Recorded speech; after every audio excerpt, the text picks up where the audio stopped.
Às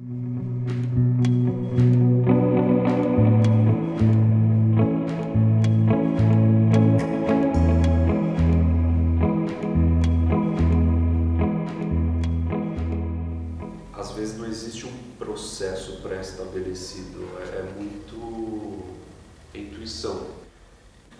A arte a minha arte é intuitiva. Então, mesmo no momento do estudo é que nasce, é o mais gostoso, assim, você está livre para poder criar. E aí vem a inspiração, a intuição, enfim. Por exemplo, nesse caso, a primeira camada foi o tom da areia, do mar. Eu gosto da figura geométrica, mesmo que suave, nesses planos de luz e sombras, o primeiro tom de verde, depois sobrepondo o outro verde, azul. Então você consegue dar essa profundidade dessas formas e remeter as cores do mar. Óbvio que muda, né? Mas a imagem que eu tenho, né, na cabeça, que eu tinha de inspiração, tinha esses tons.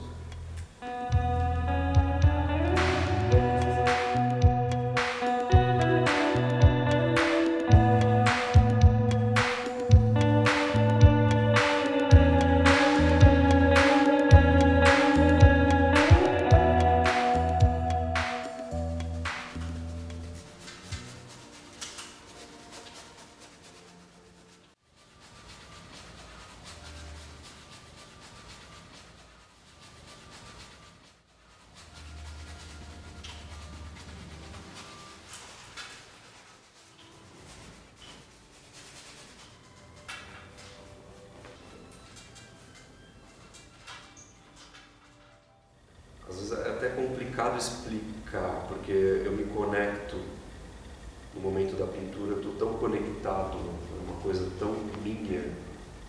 Por exemplo, número 1, fazer tal coisa. Não, ela flui. Às vezes eu mudo no meio do caminho.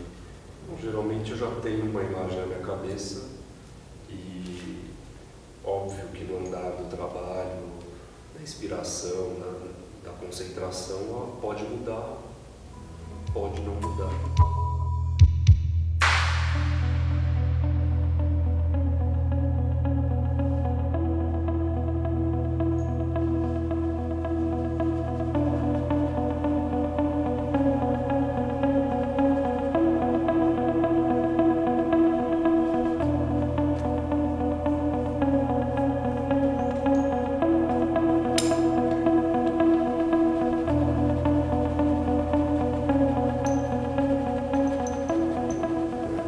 Você construir uma obra não é tão simples, né?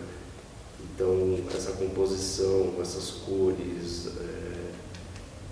isso tudo é um grande desafio de linkar. E a técnica de pinceladas rápidas, usando, por exemplo, no céu, são 3, 4, até 5 tons de azul, com uma cor mais clara, e depois isso vem se esfumaçando, isso vem dando forma. Então de perto você percebe as pinceladas, de longe ela vira um degradê único. Isso eu acho muito legal e sempre me inspirou.